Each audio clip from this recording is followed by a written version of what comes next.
Good night, good night, good night. How are you guys doing tonight? Listen, how is it the season finale? How? It's been 11 weeks already. You see how the time flies when we're having fun? When we're learning, we're having fun, we out here implementing, we're making money, business is growing, we're drinking water, our skin is glowing, all that good stuff. Listen, I am super excited for this episode. If this is your first time tuning in, I am the hostess with the most, Keron Rose, and tonight is all about digital transformation for businesses, for entrepreneurs. And listen, you see the people that are coming on here tonight. You know, when you have to close out a season, you got to bring in the big dogs. It can't just you guys just coming to see me. We had to bring in some of the big dogs to close this season out. And the topic about Caribbean entrepreneurship, Caribbean business, utilizing the technology that's available to us is critical. COVID is here. It don't want to go nowhere. We need to figure out how to take our businesses online, how to minimize contact as much as possible. And in doing that, we got to understand the technology. So before we bring the guests on, right? Let's see who's inside here tonight. Let me know where you guys are watching from. If you guys are locked in from Trinidad and Tobago, if you're locked in from Jamaica, St. Lucia, St. Vincent, St. Kitts, Grenada, Martinique, I see we've had people from the Netherlands, France, the US. Listen, you guys let me know where you guys are watching from in the comments. Let's see who's tuned in here tonight. First and foremost, Ishmael, big shout out to you for being the first person to drop a comment. How are you doing tonight, bro? Jared Best Mitchell, how you doing? I see you locked in. LinkedIn crew is in the house. Keneal Lewis, good night. Hello, how you doing? Narissa, you see Montserrat is in the building. I love it. You see, we have people from all over the Caribbean that tune into this program. I love it. Abraham, good night. How you doing? Bert, yes, nice. Levi, listen to me. Glad you could make it. Dominic, we got the US, aka my Ajax connection in the building. How you doing, brother? Jamaica is in the building. Listen, we have everybody locked in and coming in. So I hope you guys are ready for tonight's program. You see, look at that. We got Anguilla in the building. Good night, Keisha. How you doing? DC is in the building. UK is in the building. Look at that. Listen, keep them coming. Keep letting me know where you guys are tuning in from, right? So, without further ado, I want to welcome to the stage Elizabeth Ammon, who is the Senior Director of Cable and Wireless Business Solutions, and Kurleigh Prescon, who is the Country Manager of Flow Trinidad and Tobago. How? Good night, Karen. Doing great. Good man, great to be here, pumped to be here, excited to be here. Love the intro, love the atmosphere, love the just love being here, love the vibe.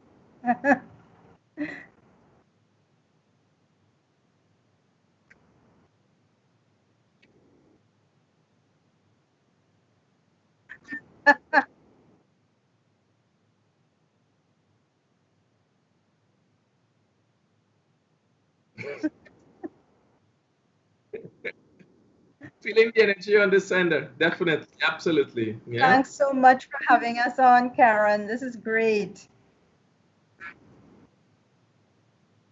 All right, hold on.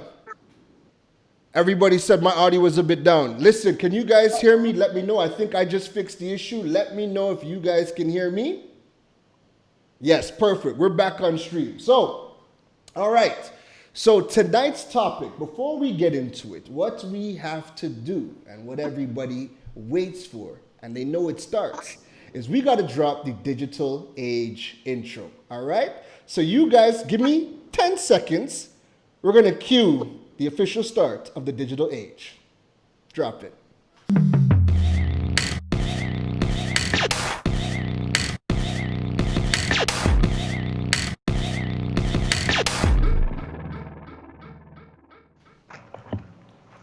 All right, perfect. So we are back. Intro has queued. Everybody knows the digital age has officially started. All right? So what we need to do we have some housekeeping rules because I'm seeing a lot of people tuning in for the first time, is we like to give people a quick breakdown of what the discussion is about so that they know what to expect from the conversation. So tonight, if you guys can check the tail of the tape, tonight is all about the digital transformation for Caribbean businesses and entrepreneurs. And Cable and Wireless, being the leader in the telecommunications industry in the Caribbean, is here to help me with this conversation because we need to understand the technology so that you guys can implement it, whether it's at home or in your businesses. They also have some solutions that can solve a lot of the problems that we face on a day-to-day. But then the two of them have so much years of experience that we're going to be pulling from those experiences and their insights, and hopefully we solve some of the problems that you guys are going through in your businesses as well.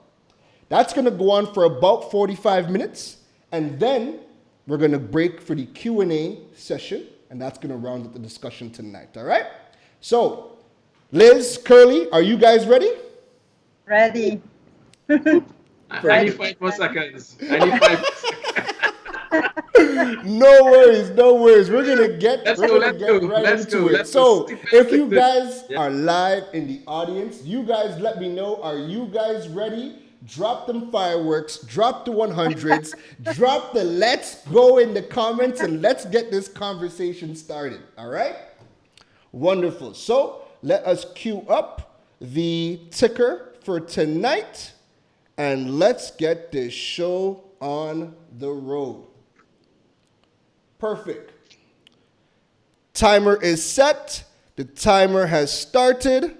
And let's dive right into it. So first and foremost, let us, I know both of you guys, again, you guys are leading the biggest telecommunications company throughout the Caribbean. Let's start with just asking, how has COVID been treating you guys personally, and how has it been treating the business of C&W and Flow? Liz, you want to kick us off? Sure. Well, I think the first impact to me personally is having to work from home. As I was telling colleagues, it's not like people can come to your office anymore and ask a quick question.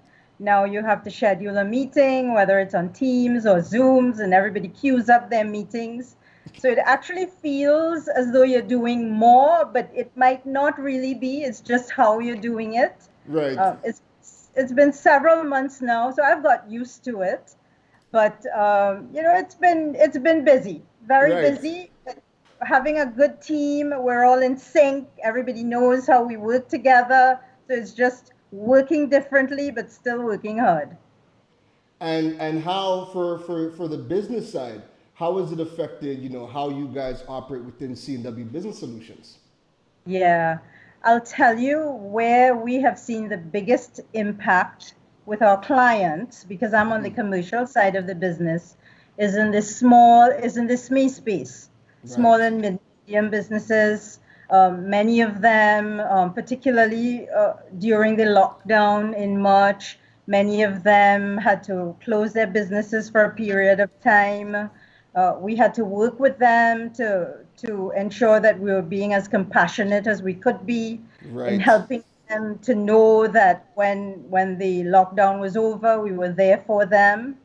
Right. Larger enterprise space, we actually had to help many of our large clients make a shift from their employees working in the office to their employees having to work from home. We have a couple of fairly large customers who they moved to having about 90% of their staff working from home. And to be Wow. able to do that, still accessing applications, using the internet from home, and most importantly, doing it securely. It may sound easier than it really is. So we've been working with customers on the large enterprise space to get that done as well. So, in business, helping our customers and helping them to overcome the challenges, that has been front and center of our focus. Sounds like a lot of fun with the challenges I could You already could call it see. fun, yeah. Curly, talk to us. How has COVID affected you personally? Personally, I would say it has changed the dimension of what's on my mind when I go to bed. Right. Um, before when you went to bed, it was all about how can we do what we're doing better. Yeah. Now I think my first and foremost concern is about how do we keep our team and our customers safe, Right. right? So that has become the sort of the new priority one. Right. And you look at the outbreak that's happening right now, the new numbers that we as a country, um, you know, are seeing, and certainly, when that is happening, your first instinct, your first reaction now has to be about how do we ensure that this does not propagate to the employees of the company? How do we protect the employees of the company? How do we protect our team members? And by extension, when we interact with our customers, because we as a telecom company are always in touch with our customers. Right. Every day we have representatives in the homes of customers. Right. Every day we have Right. customers coming into our stores. So we have to ensure that we, are not a propagator of this, right? We have to ensure that we are the safest place, safer than you staying at home when you come to our Wow. offices, right? We're even safer than that. Wow. So it has transformed what I think about. Right. It has transformed us as a business to really look into what we need to do. Things that were in our list of things to do, we've had to, just change around the priority list and Right. really, focus on some of the critical things that we had to do. How do we ensure that our customers can interact with us as much as possible from home? Right. How can we ensure that customers can interact with us even when our stores are closed? So those are some of the challenges that have become of utmost importance to us during these times. It has Wow. been exciting, you Yeah. know, having to take on such a major transformative event in an organization in such a short window. We haven't gotten a chance to say, let's take 2 months to rebuild our company and come again. Because you It's about can't. it's about changing the engine while you're on the highway. So we're literally Wow. changing the engine of the car while we're on the highway. Wow. So it's been exciting, sort of as I paint that picture, it sort of feels like, Tom Cruise on a Mission Impossible movie, on a highway, something that's impossible, but you get it done anyway. And I really want to shout out the team, the organization, all of the members of the organization who really stepped us and helped us, do such a magnificent transformation of the organization and keeping us, still being able to deliver and serve our customers and keep our customers satisfied. Yeah. Both of you guys have made some amazing points. And, I'm always thinking about technology as well, and how it can help businesses and consumers. But I don't think most of us appreciate the level of difficulty of a job that you guys have during this point in time, because the reality is that I'm sure you guys would be able to vouch that, COVID happened and you guys probably seen an uptick in home installations, because who might not have ever really have been home before because they were always at work, might have needed to come out and now get service.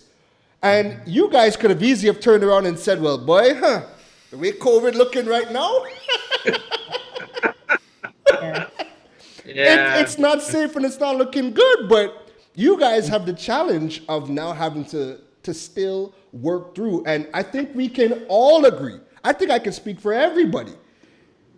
Telecommunications companies, cable and wireless, Flow, you guys are literally the most important piece of everybody's funnel. Yeah. You know, how does it feel to bear that responsibility? Well, certainly, yeah. I mean, with what has transpired, obviously, it's all about us. You know, again, engaging the team, hearing the ideas from the team, listening to our customers, and ensuring that we are able to meet the expectations. And you talked about, it being such an important part or piece of the puzzle. It's important for us to be able to allow people to continue to learn from home. We have all these kids now at home, and they need to keep their online school going. And we are important key facets of that, which we weren't a key facet of before. Before children were learning, and our involvement of that was fairly minimal from 8 to 2, right? Right. Now we're essential to it. So yes, it is a bit overwhelming, but I think I guess we feel honored to have this opportunity to be able to step up to the for the country and for the wider region, and to be able to ensure that customers can continue to live, to earn, and to learn in this new normal. Wonderful. Liz, do you have anything to add? Yeah. We're definitely honored as well, Keron, because we're also in the health space. We have hospitals who are our clients, quarantine facilities, and we have had back in May, we actually had to set up 2 quarantine facilities at short notice. And it just goes to show as well the strength of our team and their own self-awareness about this pandemic we're living in and how each of us has to play our part. And in both instances, we actually installed internet, cable TV in about 6-day rooms at 2 quarantine facilities, and we did it in 2 days. Wow. Before COVID, that might have been unheard of. Right. Yet we all came together and did it. Yes, of course, we had the technology, but the strength of the team and the understanding that this had to happen because we're all in it. It was an amazing feat, and kudos to our teams for being able to do that. Wow. Again, these are things that, from the consumer side, we just don't think about daily. And again, you made a good point about the safety, because you guys could easily be the bigger spreaders. And, God forbid, I hear that, Flow gets struck with any sort of COVID case, and all of a sudden we can't get new installations, or a tree falls down, busts a line, and we can't get tech support out to fix a line. It's problems. And the rain is not looking good these days. So, so we're going to keep our fingers crossed, and you guys keep up the amazing job, right? So I want to switch gears. One of the things that I tell everybody is people need to understand the technology that's available to them. And when they do that, they will start to see what things they can do, what things they can build, or if they're lacking in some way, what they would need. And, again, from my background and my business being in smartphones, so people are always wondering about, what is fiber, what is 4G, there's constant debates. People have no idea what we actually have, right? And I want to kind of take stock as to what networks we have available, what's being provided to us from the Flow side. And I'll give you guys a quick story, because there's a bit of a progression that I've seen with Flow and the growth in Trinidad and the Caribbean. So when I moved here October 2013, right? And when you guys have guests, you guys have friends, kids, when they come to your house, the first thing they do is say, Auntie, Uncle, what's the Wi-Fi password? Well, when I touched down in Trinidad and I wanted to message my friends and family back in Toronto, I asked my aunt what the Wi-Fi password was, messaged a couple people, and I decided it was a long day. Let me go watch some Netflix. And when I turned on Netflix, Netflix was just giving me the old circle. And then, I'm coming from, 50 megs back in Toronto to Netflix not wanting to play. And if Netflix is buffering, you're in bad shape. So I instantly wanted to, see if I could, get a return flight and go back, because if the technology isn't here, I can't be here. However, at that point in time, I won't say the company, but we had another company. And when I did a speed test, we were on kilobits per second. That's like a step above dial-up, right? Yeah. We were on kilobits. We didn't have.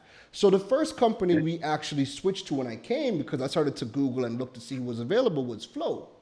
And at the time, we had 15 megabits per second. And I think the highest speed maybe at the time was like a 25 or 30, at least for consumers.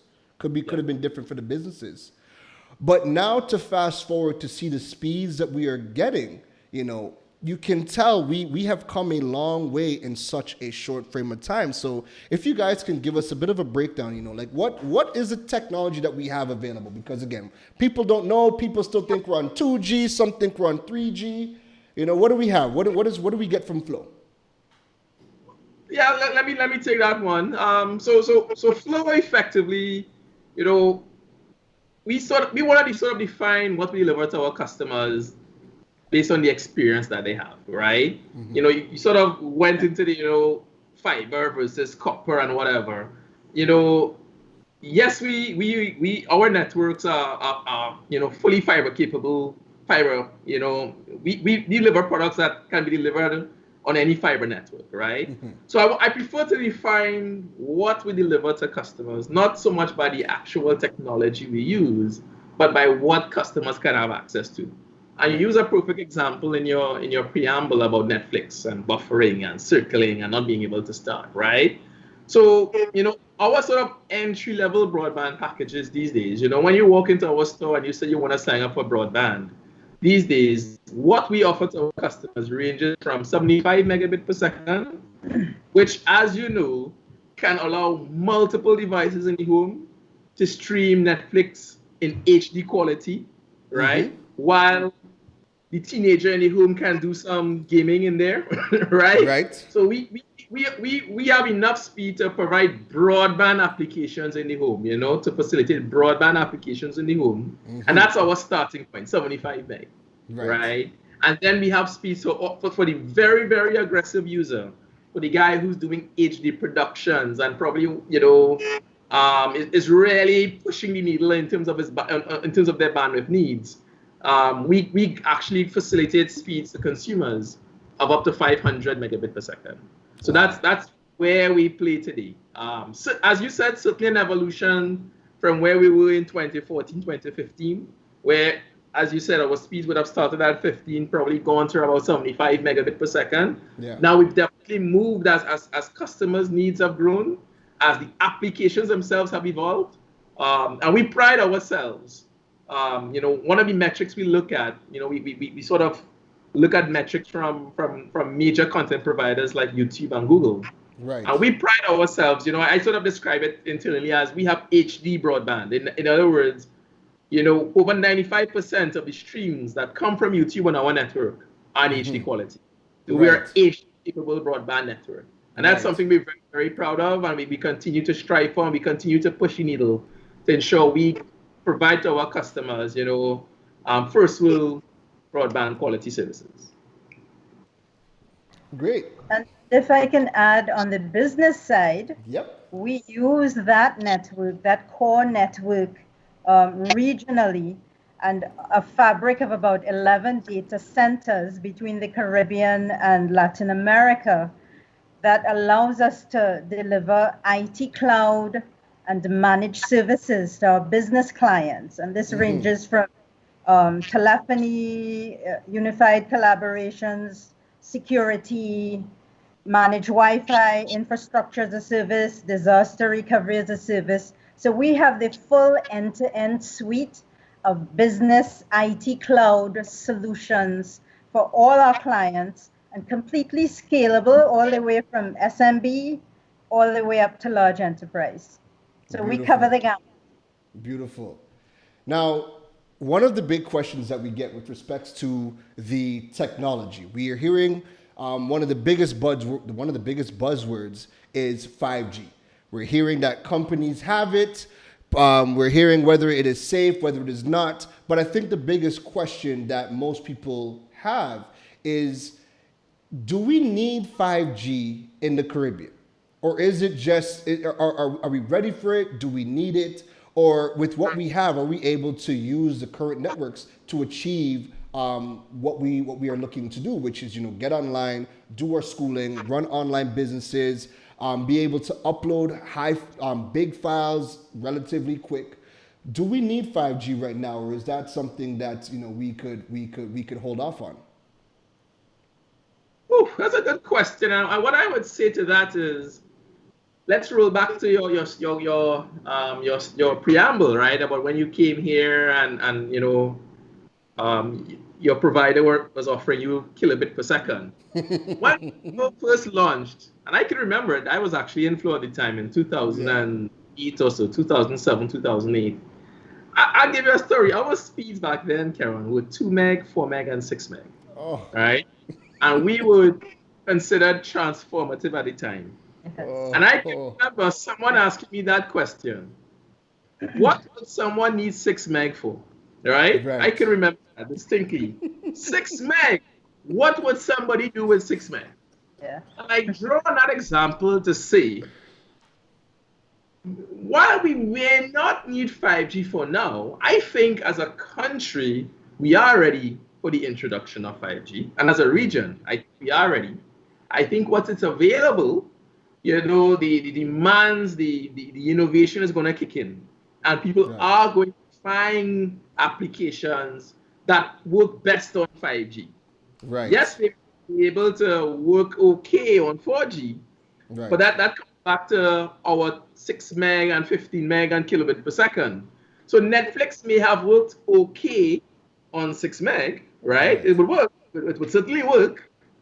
But would you be able to have a tablet on Netflix and 2 smart TVs also on Netflix or Google, and the 5-year-old doing some online education while daddy's downloading his ship, the latest specification document from work, right? So it could work, but it would work better if we provided real broadband, right? Coming back to HD broadband, right? So I would say 5G. Are we ready for it? Yes. Do we need it today? Not necessarily. Right. In the 5 years, I think it's absolutely going to be a necessary part of the telecom landscape here in Trinidad and the wider region. I like how you broke that down. Liz, what do you think from the business side? Applications are global. We don't do business in a bubble. We across the landscape, we're all using applications that persons in the globe are using, Europe, everywhere else. So we should not be limited by an infrastructure that's not at the same level as other countries. So I think we're definitely ready. I think the applications would drive it. And I think when it comes here, we're going to want more. Yeah. And just to add to that point, right? John, if I roll back 5 years ago, when the mobile data was, 3G, right? So it wasn't really even LTE we were talking about at the time, right? 3G was the big thing, right? The big thing at that time was to be able to watch a video stream on your mobile phone. That was the thing at the time. I could watch streaming. I could watch a video stream and it's not buffering. Right. Now, the standard application on your mobile phone is actually on a video call, on a Teams conference call. That's what people are doing now. Right. So they join a Zoom call or a GoToMeeting call or a Teams meeting call on the road. Let's talk about being in Teams meetings, right? So many Teams meetings I'm on. There are people joining and you're seeing their car. Right? That's So they're true. on the road with 4G or if they're in a part of the world where 5G is available, Yeah. they're on the road, whether they're picking up their kids or going to the groceries because they're having to work from home. But they're still on calls, right? Right. So just as once the telecom infrastructure was there, people's needs and behaviors evolve to leverage and use that bandwidth. Once 5G is here, we're going to be doing something else crazy. Yeah? Yeah. That's broken down perfectly because again, people can only, I guess, wrap their minds around what they can see, feel, touch, smell. So, I mean, a lot of the conversation is very theoretical based, but the reality is that when it touches down, we're going to be using it because there's going to be people, there's going to be companies that are going to find ways to innovate and create new solutions where it's only going to be able to work with you having that kind of infrastructure. And it's a great segue into this next part of the conversation I want to go to. So one of our favorite buzzwords, probably if we were to Google and take a tally, this has to be the buzzword of the year. Digital transformation.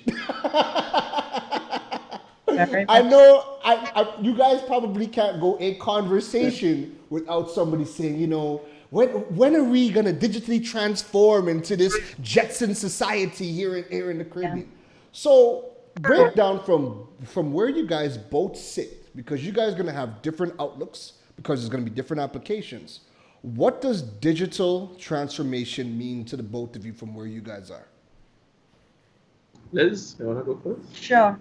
Yeah. So, you're right. It is a buzzword. In fact, it's been a buzzword probably for the past decade.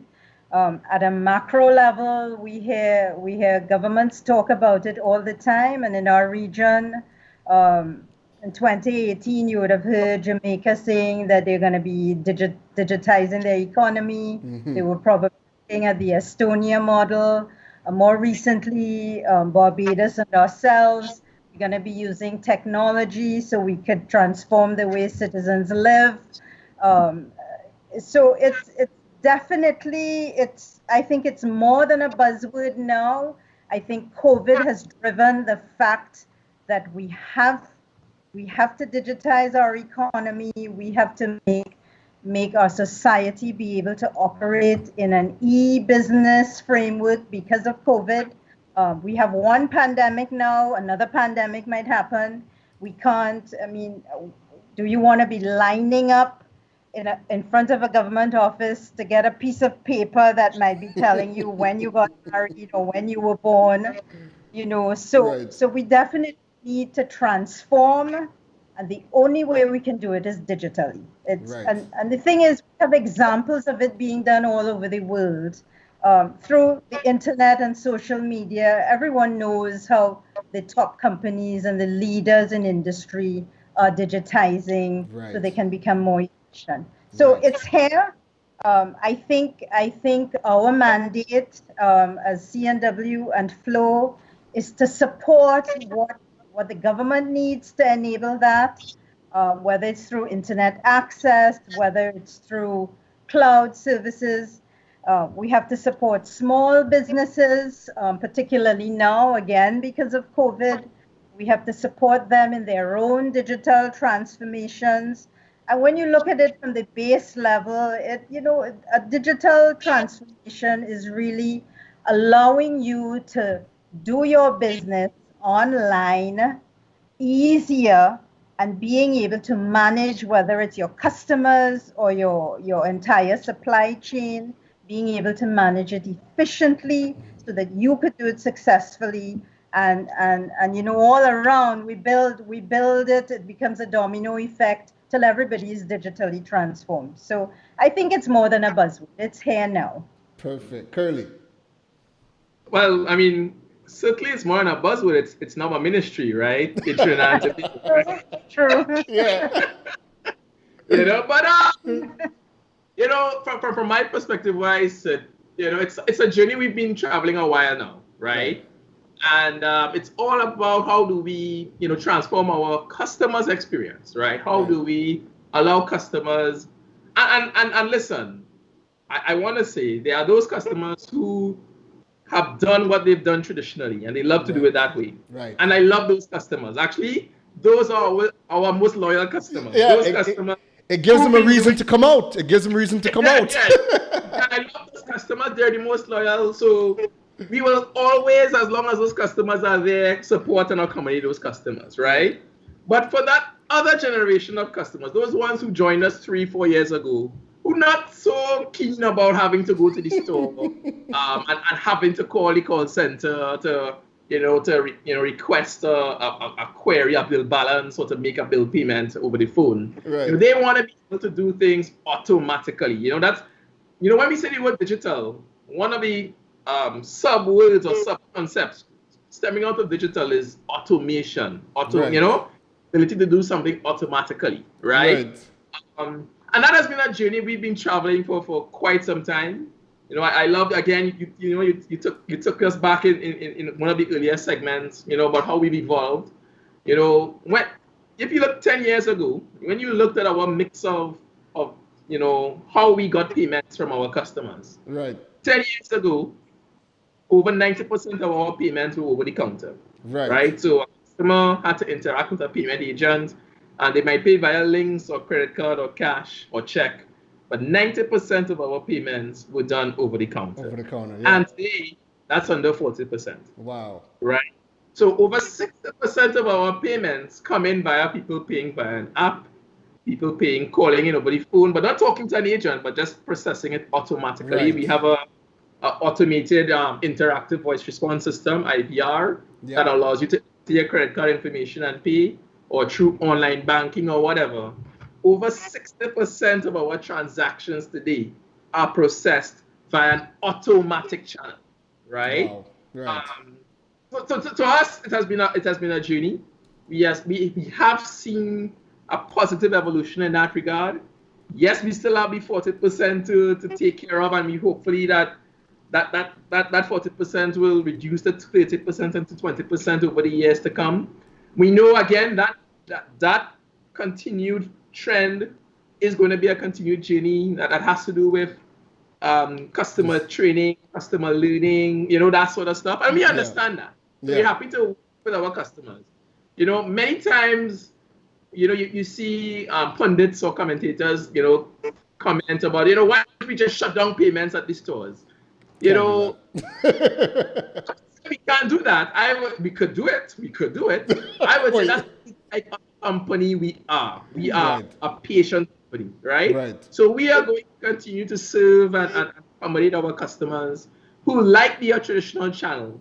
But for those customers who are willing to explore the new way, the digital way, the automatic way, they have that. We are happy to accommodate them as well. And our challenge is to ensure we continue to provide a number of channels that's convenient and available to them to use. Perfect.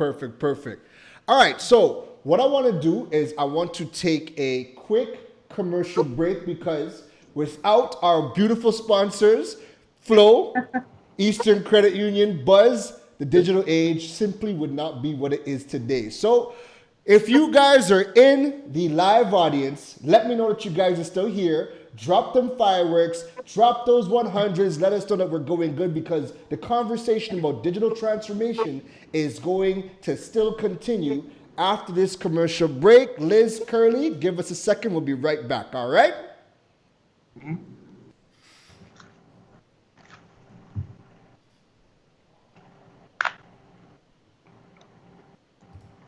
Stay connected and entertained with broadband bundles designed for you. With Flow starter and advanced plans, you can enjoy faster speeds to stream more of what you love. Get free access to the best shows, series, and movies with HBO Go, and connectivity on the go with free Flow Wi-Fi. Packages start from as low as $295 and no contract required. Visit discoverflow.co to sign up today. Flow, keeping you connected. Sharing your goals, helping you find your place.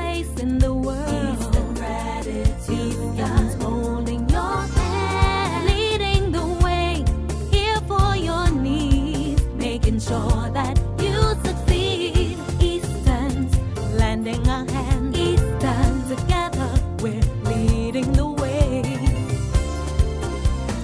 Eastern Credit Union, leading the way. All right, so we are back. All right, so let us continue on the conversation of digital transformation for businesses and entrepreneurs. And you guys made some very good points about, how CNW and how Flow has kind of had to transform over the years to now cater to a new customer, right? That being said, how important is e-commerce in today's business model? If I am looking to either start a business or have an existing business, how important is e-commerce and having an e-commerce strategy important for the success of my business today? Liz? Right. So again, we have to move online. COVID and the pandemic has shown us that. Since the lockdown, we actually started surveying and talking to our SME customers in particular about what is it that you need? How are you going to survive the pandemic? How can we help you? And bar none, everyone we surveyed has said that they need to change how they do business. They need to go online. They need to go digital. And they have to process transactions online. Now, customers are not going to come into the store, certainly not now. They don't want to close down. How can they do that? So particularly now, I think e-commerce is a must-have, and no longer, it used to be a nice to have. Particularly now, we have to change that, and I believe it's a must-have. Certainly in small business, and as you're seeing with digital transformation in governments, they understand that already, and it's their plan to do that. Beautiful. Kurleigh. Well, I just want to echo Liz's point that it's a prerequisite now, right? Yes, there are some businesses that you could probably survive without an e-commerce strategy, but you would do better with one, right? So why not have one, right? Very good point. I see no reason why, and people might laugh at this. Why a doubles man can't have an e-commerce strategy, right? Listen to me. Right now, to get out of all that cash, to be able to pre-order, to be able to manage your stock levels, your inventory levels of your bar and your channel, I think a doubles man would love an e-commerce platform and strategy. Yeah. Listen, we have the world of food delivery apps that have come on stream because of the pandemic. And I have not seen not one doubles vendor. Agreed. However, and it's interesting because we had, I guess one of the biggest issues during the first lockdown was because of a doubles business, right? Right. That is somewhat contentious, but go ahead. Yeah. But what I mean, right, is more businesses need to start thinking digital. And I feel like we have a lot of traditional businesses that are still stuck in brick and mortar and not even diving into jumping on a food app where you can start to make the food from your home base and cover a wider gamut of the population. Correct. Mm-hmm. But due to, I guess, mindset and whatever else, they haven't. Correct. And Keron, that's where businesses like ourselves can help. Yes. We're actually looking for ways that we can do that. And small business in Trinidad, it's depending on where you look, it's between 17,000 and 20,000 small businesses. They employ about 90,000 people. Wow. Before COVID, they contributed to 30% plus of the GDP. Wow. So it's paramount that we try to find ways to, businesses don't know what they don't know. Right. So we are certainly coming up with a plan very soon where we're going to be helping our small business clients and even those who are not our clients to find ways to transform digitally. And I think it's going to be very exciting for them. There'll be even more benefits than you might imagine. It won't just be about going online, but it will truly be about transforming their business. So, more to come there. And I encourage everybody to look out to hear from Cable and Wireless and Flow some more on that. But we definitely have that responsibility and we're taking it seriously. You make a very excellent point about businesses do not know what they don't know. And it is going to be up. And I love what you said about taking on the responsibility, because one of the biggest differences that I've seen from growing up in Canada, living in Canada for 29 years and being in Trinidad for 6 years now, is that we don't have all of the facilities to go and learn and become tech savvy.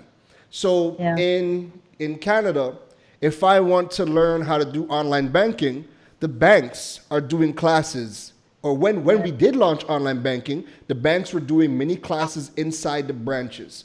When you go into the telecommunications companies over there, they've invested in renovating particular flagship stores to offer learning centers, and they allow for certain programs to be taught inside their walls, because at the end of the day, everybody has a part to play.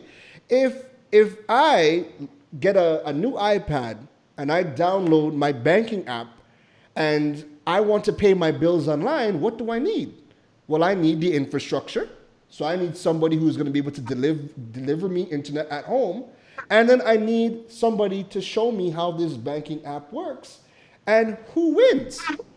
The telecommunications company, whoever you're using that has an application on the platform, and the customer. And now we're like, I don't know about everybody else, but I don't want to go outside. I don't want to go outside right now. The one place I would go was market. But when I go into market now, well, you guys know how the market vibes is. It's rubbing shoulders with everybody. Everybody fighting over the good cassava and the good. Everybody's rubbing shoulders, right? And now I've seen companies develop online websites where you can actually purchase market goods online to create that low contact facility. So that being said, right? You guys have been in your roles for quite some time. You guys have a wealth of experience. Tell me about some of your personal favorite companies. It could be regional, it could be global. What are some of your personal favorite companies that you guys, when you guys look at how they do e-commerce, how their digital strategy is, you guys look at them and say, wow, I really like them? Because what that will do is the audience will now be able to say, okay, you know what, let me go check these companies out, and stop looking at the companies from the lens of a consumer, but from a business owner. I'm always looking at how people are doing things so I can learn and begin to implement it within my own business so that I can progress. So what are some of the companies that you guys like? And again, it could be anywhere in the world. And you're not going to count Amazon, right? Because that's everybody's favorite. Well, listen, you can if you say Amazon, let us know why you like Amazon and what particular aspects of Amazon that you like. It's a total customer experience, end to end, totally hassle-free. And when you look at how Amazon started, it was not about making a profit. It was totally about the customer experience. And how do you simplify everything so you literally just go on, get what you want with a click, and that's it. And then when they expanded into the marketplace, and then you had access to a multitude of other vendors, you literally don't need anything. You just go on, you click what you want, and that's it. And to me, that's the ultimate customer experience.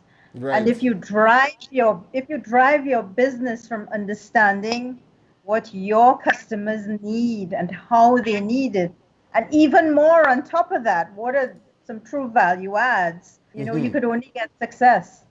Right. Right. Kurleigh, what is one of your favorite companies and what do you like about them? Well, I want to actually go a little more recent and a little Okay. local, right? I want to sort of big up, you actually talked about some of this, some of these food, applications, food delivery applications that have popped up, So my wife is currently a huge proponent of Food Drop, right? Okay. And yeah, I mean, I was very impressed with one, how quickly they mobilized, two, the variety of vendors, suppliers that you could choose from. And to be quite honest, if you think about it, they're somewhat like what Amazon is now, right? They're really just the enabler, right? So Yes. they're the end producer, the end business who delivering a product, but these guys are now bringing it to the customers' homes. But it Yes. went very efficiently, right? I just admire the efficiency in and how they do things. I admire the amount of visibility that the customer has in terms of once your Yes. order has been placed, when it's dispatched, where is it along the way? So Wow. yeah, they've emulated a lot of admirable facets of the best, e-commerce applications out there. So I really am I'm envious of the great work that they've done. Yeah. And both of those two businesses, there's something in common with what both of you guys have talked about. Amazon and Food Drop have successfully figured out how to take my money consistently. Yes. It's it's too easy to Exactly. consume.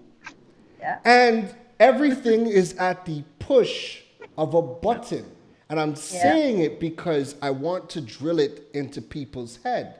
The customer journey, when you have a digital strategy, when you can make it a seamless process where I can go onto your platform, I can search for what I want, I can add to cart, my credit cards are already there for abuse. And it's one click. And Jeff Bezos has said that the one feature that took Amazon from $1 million company to $1 billion company was one click. One click buy. Yeah. One click buy. Right? And Food Drop, for being able to mobilize how they did when they did in that time, and the visibility, like you said, Kurleigh, that they give customers. Listen, I'm always amazed, and I'm always looking. Who else is being added? Right. Who else is being added? And you're seeing the variety. But what I also look at, again, from the business perspective, is everybody adding themselves to this list are now thinking digital. Yes. Yes. Yeah. Because before COVID, Food Drop was there before COVID. And if there was 20 restaurants, Yeah. if there was 20 restaurants, and when Yeah. you talk to people, if they heard about Food Drop, that again, that was a whole different conversation. But we're seeing more businesses coming on, and all that signals to us is that more businesses are now getting on stream and now getting hip to becoming tech savvy. So I want to switch gears a little bit, right? Right now, again, COVID is here. The silver lining to COVID, it has now forced the digital revolution that the Caribbean region needed a long time ago. I think COVID has done more for the transformation of the Caribbean from a digital sense than everything we probably could have done combined, right? It has not forced us to transform. But we had kind of touched on this earlier. Now that we are working from home, right? Let's kind of talk about what is needed from if we're going to be moving our businesses home, because we're still seeing businesses still trying to force people to come out. But then when you have the conversations with some of the people that are in the powers to make decisions, you start to realize that a lot of them don't even know where to start in terms of asking the right questions, who to approach, and how to begin transforming their business model to get people to online. But the reality is that COVID's not waiting for anybody. And the more people still have to be forced to come out is the greater the chance of exposure. And it just means that businesses forcing people to come out are just continuously putting everybody at risk, right? So let's kind of break down, what do we need for businesses to run or to transition from the office to an at-home model? Yeah. Liz, you want to jump in? That's a very good question, and we're actually living it now at CNW from our, as I said, our analysis of the SME space, and part of it, a good part of it is how do we educate these businesses? It has to start with the education, and how do you get that out there? Fortunately for us, we have a good base already of SME customers using our solutions. So it becomes fairly easier for us to educate them on how they can digitize more or move from brick and mortar to completely online. And we're doing that. That's our plan. How do you get access to the other SME businesses out there? And I think it has to start with, how do we ourselves use technology to do it, to do that education? Right. And we ourselves, Flow has retail centers, we have stores. We can demonstrate it through our own stores, through what we do. But it's about, once we get them, we give them the access to the education, then the rest of it is easy, I think. Right.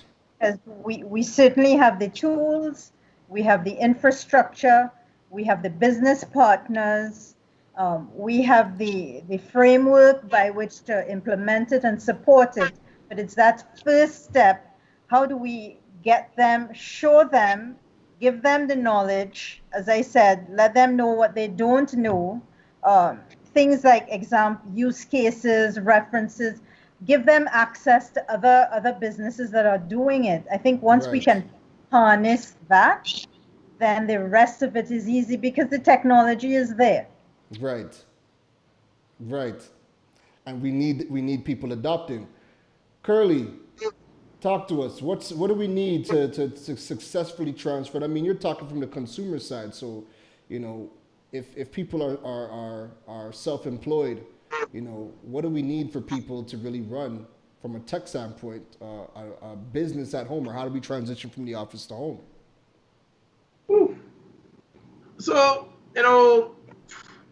this is where I guess there's no one magic bullet to answer that question. Obviously, customers consume information in different ways. So, this is where we and it's not something we can do by ourselves all alone, right? This is something we as a company is going to have to establish partnerships, look at viable partners, be innovative, try things differently to see how we can get that message out there. I think the message we're trying to get out there, that we're trying to deliver, is a simple message. I don't think it's a complicated message. I think it's a message that the person we want to receive the message, they want to hear that message, because as you said, they want to know how to do this. Yes. They want to. They just don't know, right? So it's really a case about us being innovative, being entrepreneurial, taking risks, and working with partners to really ensure we sort of disseminate that information. I would say, I would be so bold to say, us participating in this season of digital age is part of our attempts to help, those people at home know what they don't know. Yeah. Correct. Agreed. Yeah. And that's exactly how I look at it too. Like I said before, you guys getting involved in the digital age and the content that we put out on this platform, when I see the testimonials, it's helped tremendously a lot of people in the SME space.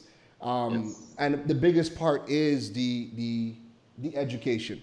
And what I want people to realize is, even if you look at other markets and you are seeing technology there that you would like to have, don't think that, because you can't get 2 gigs of download speed like that, you need that in order to transition your business to an at-home model or to start a business and build it online. You have all of the infrastructure here you need right now to get started, Yep.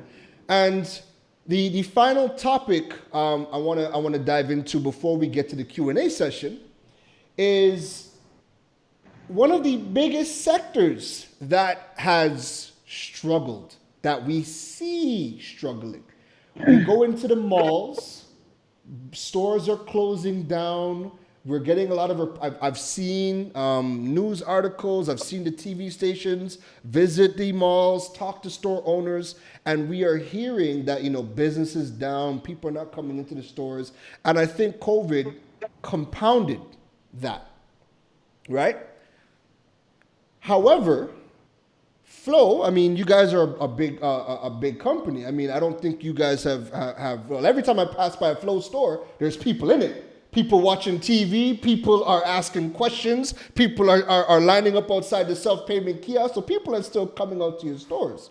So let's talk about digital transformation, but for retail.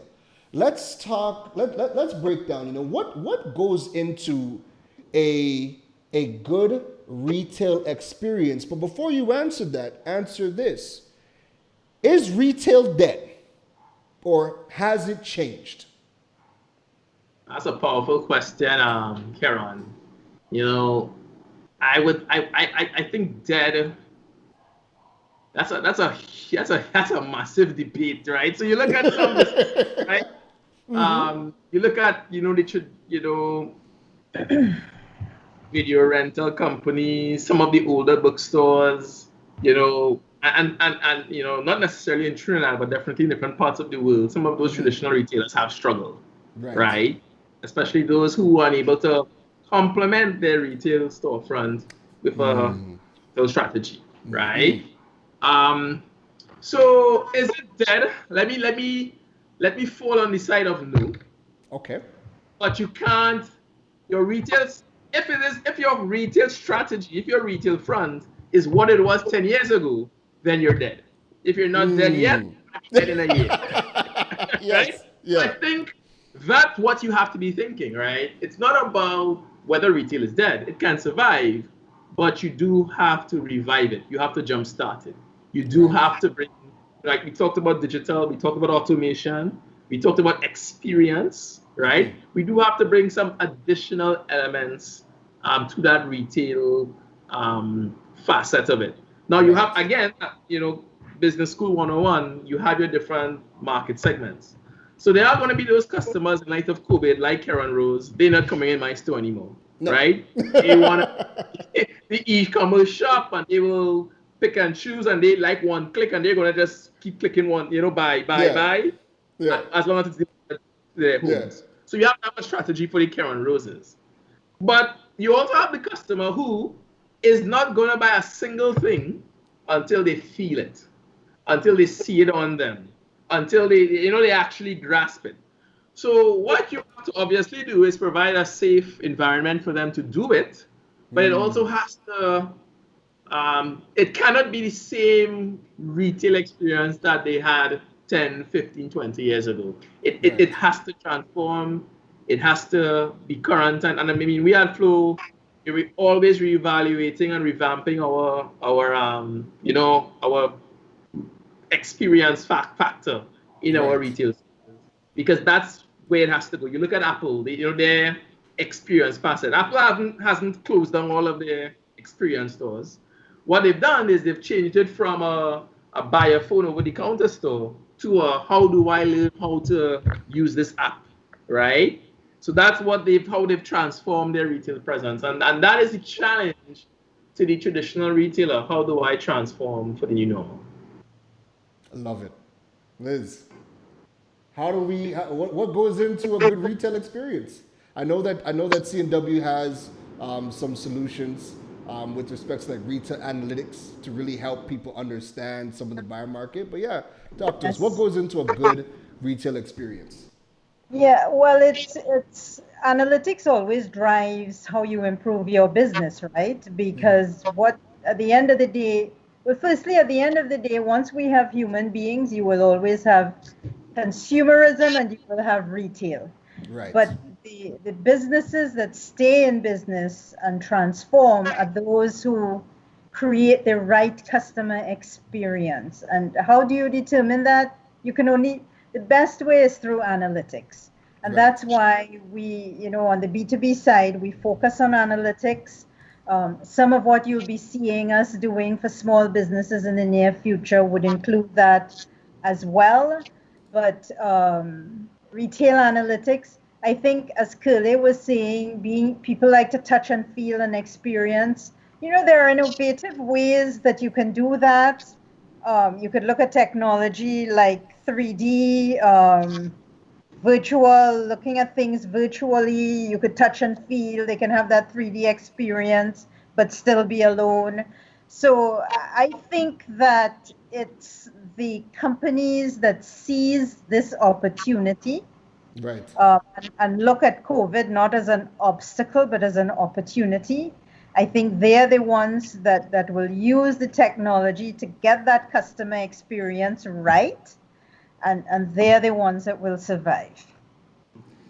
Do brick and mortar still have a place in 2020 and going forward? I would say yeah. I would say yes. It may be a different place, right? It could possibly be a smaller place, but I would absolutely say there's a place. I think you still have your traditional customer who still likes to do things a certain way. And as I said, if it is you transform that experience to your customers, you still are going to be able to attract new customers who are looking for that new experience as well. Yeah. Perfect. All right, so we have wrapped up the digital transformation with the two bosses themselves, Elizabeth Ammon and Kurleigh Prescon. What we're going to be doing is, if you guys are still with us in the live audience, now is the time where we're going to be moving into the Q&A section. So we're going to take a quick break, thank the sponsors, drop your questions in from now so we can answer some of those burning questions that you guys have been holding back. We take all of our questions at the end of the program. So we have both Elizabeth Ammon and Kurleigh Prescon here for a few more minutes. So drop your questions in now, all right? If you guys are enjoying the program so far, you guys know what to do. I need the 100s. I need the fireworks. I need the flames. Let me know that the conversation is going good, because at the end of the day, this conversation happening is to give you a better understanding of the digital landscape and the tools, solutions that you guys need, because like I said, COVID's not going anywhere. It doesn't want to leave us alone. It's like, it just doesn't want to go, so we got to conquer it. All right, so let's go thank our sponsors, and we are going to be right back after these messages. Stay connected and entertained with broadband bundles designed for you. With Flow starter and advanced plans, you can enjoy faster speeds to stream more of what you love. Get free access to the best shows, series, and movies with HBO Go, and connectivity on the go with free Flow Wi-Fi. Packages start from as low as $295 and no contract required. Visit discoverflow.co to sign up today. Flow, keeping you connected. Sharing your goals, helping you find your place in the world. Eastern gratitude, Eastern's holding your hand, leading the way, here for your needs, making sure that you succeed. Eastern's lending a hand, Eastern together, we're leading the way. Eastern Credit Union, leading the way. All right, so we are in the home stretch. So now is the time for the Q&A segment. So what I need everybody to do is, if you guys are still with us here in the live audience, the Q&A ticker is now going up. Let us start to answer those burning questions that you guys have Drop them in the comments below. We have Elizabeth Ammon and Kurleigh Prescon here for a few more minutes to answer your questions. So first things first, what we're going to do is we are going to go to social media and see if we have any questions over there. And then we're going to give you guys in the live audience just a little bit of time to drop those questions in. All right? All right.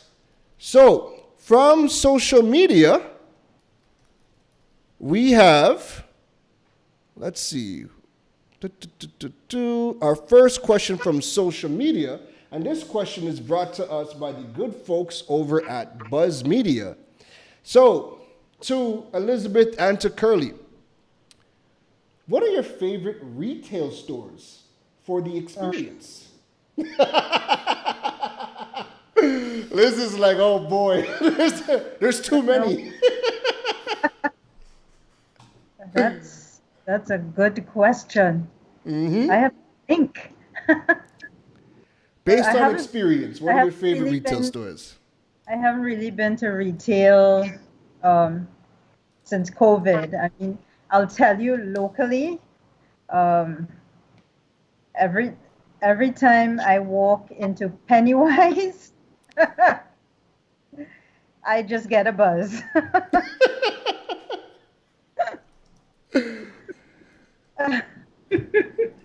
Okay. Pennywise is her spot. Pennywise is her spot.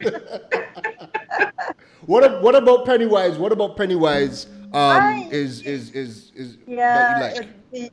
The variety, customer service, everything moves so quickly. You know, it's not everybody's there. Nobody hassles you, but you can get whatever. Most things I want, I can get there, hassle-free, in and out, or stay as long as I want. So I think the experience, that retail experience has worked for me. Perfect. Kurleigh, what place, what retail place do you enjoy frequently? Right. So firstly, disclaimer, right? I am the typical husband, Trinidadian but husband. So I really, retail is not usually my first instinct, you know. I'm always, counting the dollars in the wallet, right? Like another, right? So that's my initial disclaimer, right? Having said that, I always love going into Francis Fashions because I love the music. I just love the vibe, the music that, so I just enjoy shopping there, when I have to refresh my shoes, my laceless shoes, which I typically have to do every 12 to 18 months. Love to just kind of hang out, taking some, some nice, R&B music in Francis Fashion. So I really enjoy the music there. And the experience is good too. The help is generally good, but certainly do love the music. And one of the stores I really enjoy going to, again, it's not something I do every week, but when I do have to go, so I like to, from whenever I have to shop for suits, right? Yeah. I shop for suits in Solomon's in the Falls, and always love the experience. I've been shopping there for 8 years now since I got married. Yeah. Perfect, and I've always loved the experience. Yeah. Perfect.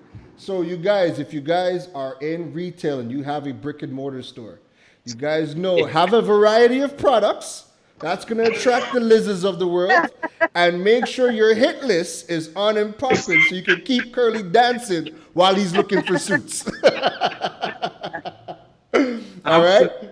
Perfect. So you guys, drop your questions in the live audience. We're talking digital transformation for businesses and entrepreneurs. Drop your questions in. We have 2 more questions from social media, and then we're going to be taking your questions from the live audience. So live audience, you guys tuning in, I'm talking to you guys. Drop your questions in the comments now, all right? All right. So the next question that comes in, and this question is brought to us by the good folks over at Flow. The question is, where can we go to learn more about taking our businesses online and learning about business in general? So is there places that you guys go to see trends, that you guys look for any analytics? Like, where do you guys go to learn more about about e-commerce businesses that the people can go to as well.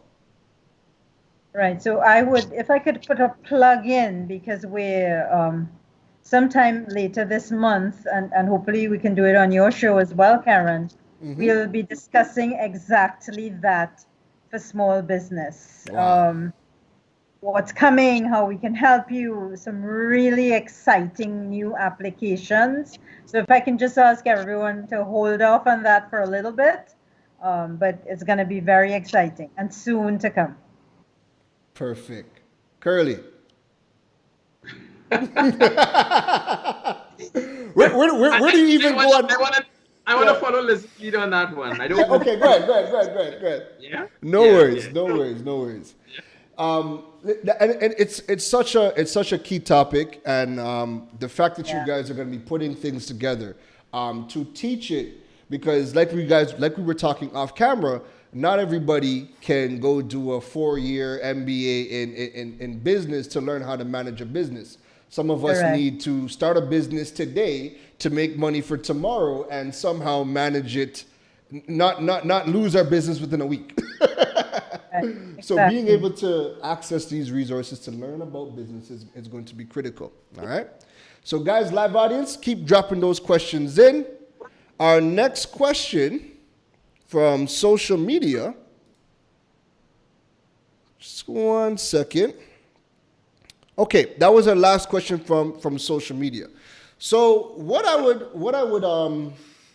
to ask you guys is, what pieces of technology you guys? I know we won't be able to talk about it in depth, but is there some challenges within the telecommunications or the technology space that we have in the Caribbean?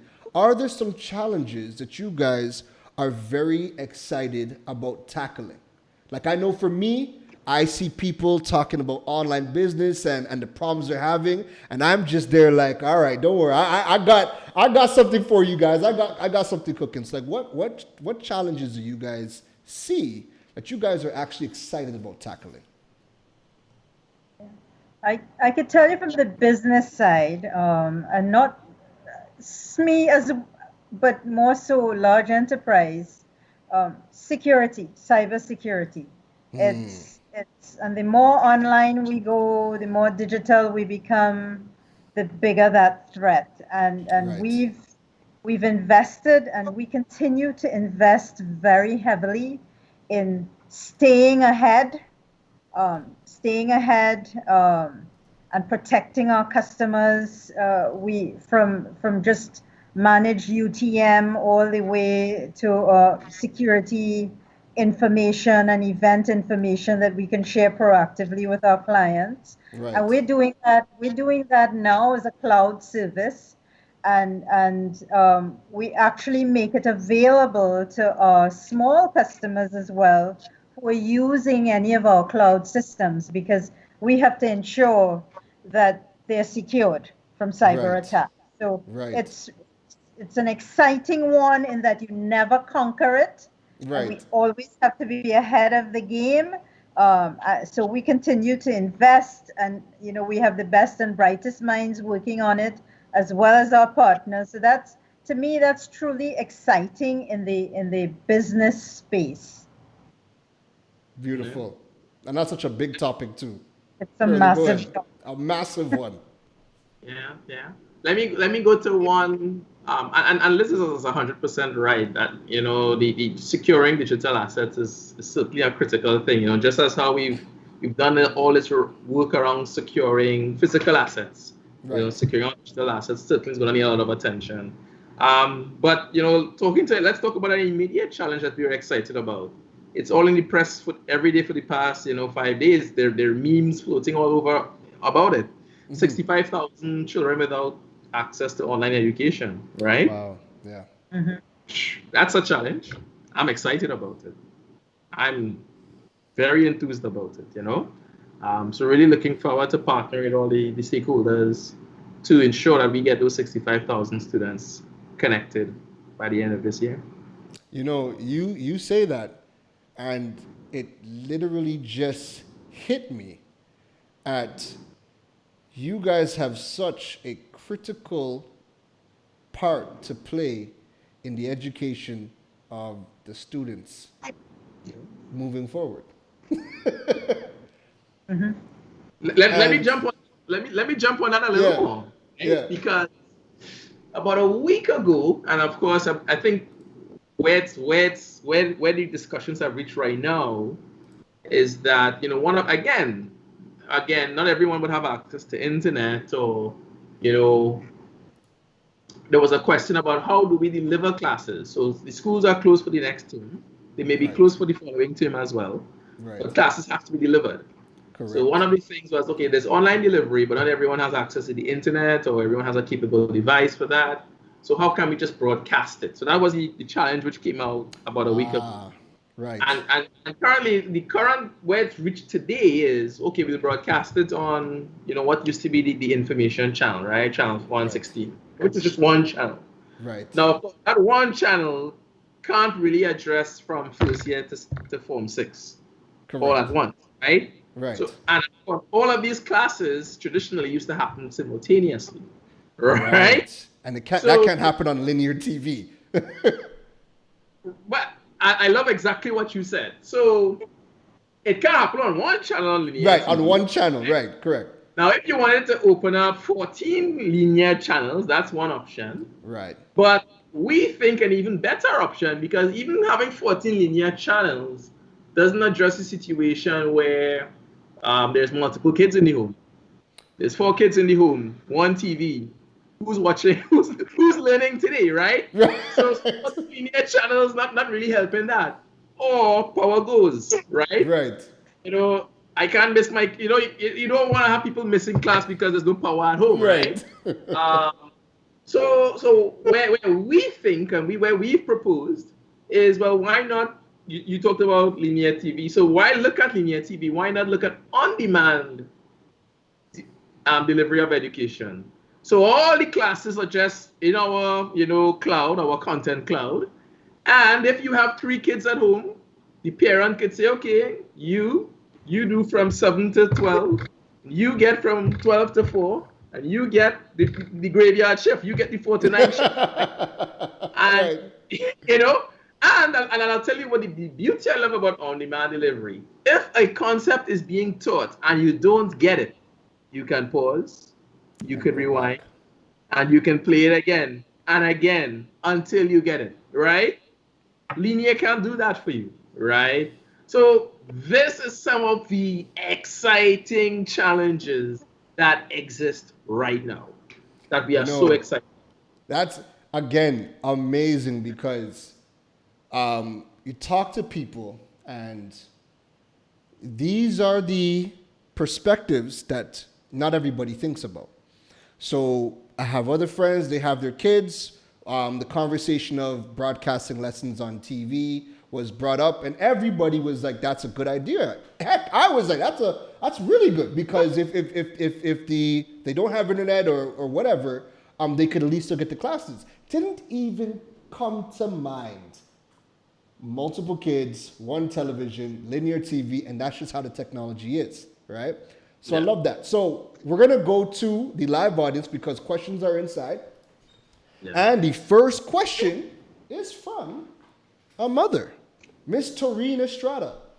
Taurine asks, as there are a lot of persons working from home and doing classes online, as students and teachers, will there be anything in digital transformation in place for them? And I think you just touched on that. But I wanted to highlight that because, again, the challenge is there, the challenge is real, and these are some things that people are facing every single day. So, Mr. Estrada, if you actually just heard Kurleigh's previous comment, that addresses what you were asking. All right, the next question comes in from Keisha Lewis, and she asks, how was the Flow Study Program, which launched at the beginning of the pandemic, or how was this Flow Study Program, which launched at the beginning of the pandemic, and do you all see similar programs being launched in the future? Yeah, the Flow Study program, the take-up, the subscription, the access, it was phenomenal. I think it was, the perfect product at the perfect time. right? Right. Especially with you again, you have all these kids at home. You know, educational content wasn't just sitting out there in a structured manner for kids Right. to access. And that's what the flow study, had a range of content for the different levels available. Right. So it was a huge success. We're very, very proud to have made it freely available to all of our customers during that time, actually to everyone Right. during that time.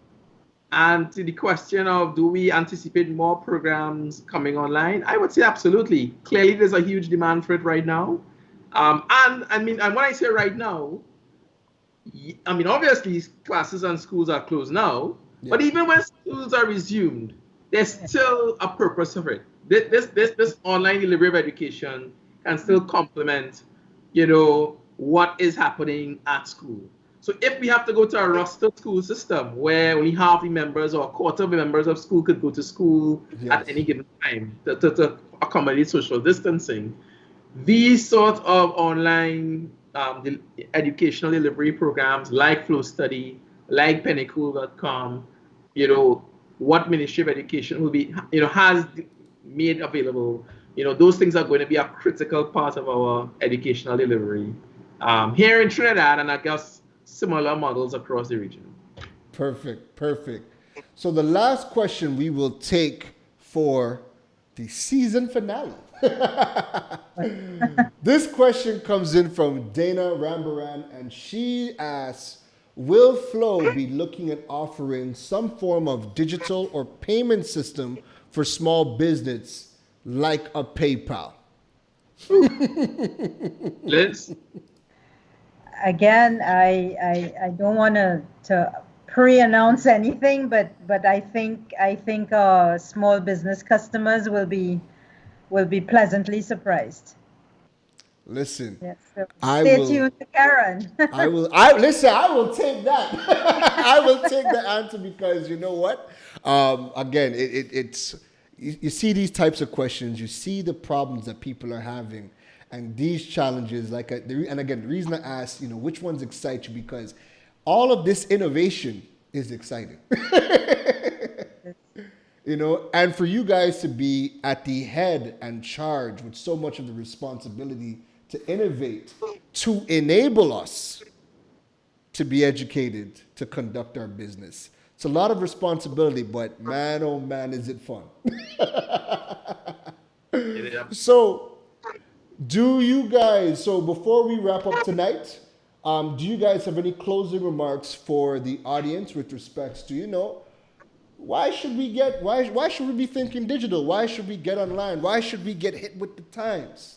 What are your closing remarks?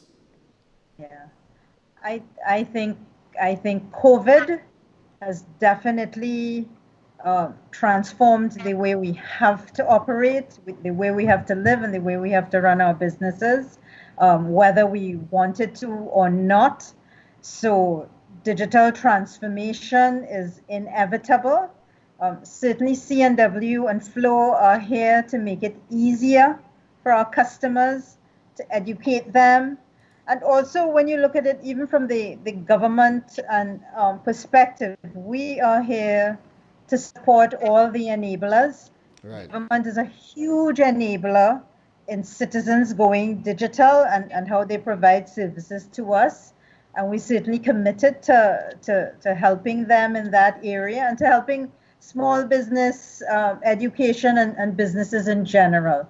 And we have the technology, we have the know-how, and we definitely take our responsibility to do that seriously. Wonderful. Kurleigh, give us your closing remarks for our audience tonight. Why digital? I would say why not? Digital is going to be easier. It's going to be more convenient. It's going to save you money. It's going to save you time. Even if you still like that experience facet, the ability to conduct your business, in a digital manner is going to, make things a lot easier for you to be able to track your expenses and all that sort of good stuff. Get information on what your favorite purchases are and on all that. So many advantages to why digital. So my response to why digital would be why not? And you know, we have, as Liz said, we at Flow, we recognize that, you know, going digital is fundamental to our business, not so much because it makes it easier for us as a business, but it's going to make it easier and better for our customers. So we embrace digital fully and look forward to continuing the journey to take us to the next level. Perfect, perfect. Listen, it has been a wonderful, wonderful episode, and I just want to thank you guys and from our audience. Thank you guys for taking the time out of your hectic schedules, because again, I can imagine as you guys are charged with all this responsibility, I'm sure you had to move some appointments around to slot the digital age in to come and talk to the audience. So I just want to thank you guys for joining us tonight and sharing your wisdom, sharing your knowledge, and doing so openly and freely. Thank you guys for joining us tonight. Thank you so much, Keron, and all the best to you and your viewership. Thank you. Thank you, and you're most welcome. Yeah, and good night to everyone. Good night, everyone.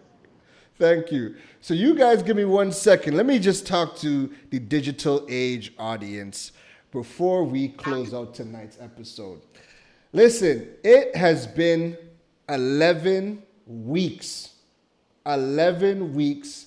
The digital age started because the pandemic happened back in March, and all of the workshops that we had planned to do for you guys in person got canceled or got put on the back burner, and we had to figure out a way to communicate with you, educate with you, let you guys know about the tools, the strategies, the solutions available for you guys to get your businesses online and to not just survive in the digital age, but thrive in the digital age. So there are some of you who have been here every single episode. Y'all have not missed a beat. And even if you couldn't tune in live, you were here, you watched the repeat, and we had discussions. So I want to give you guys a big round of applause for tuning in. I hope you guys enjoyed the first season of the digital age. To close out tonight, guys, drop your fireworks, drop your 100s, your hand claps. Let me know if you guys enjoyed season 1 of the digital age. And if you guys are looking forward to season 2, let me know in the comments as well. All right? So, man, I can't even believe it. But thank you guys for tuning in. I will be seeing all of you in season 2. And if you guys want to be notified as to, updates, information, when it's going to happen, what we're going to be doing, what we're going to be talking about, jump on the website, digitalage.show, join the email list, stay up to date. We have so much more coming out in the near future.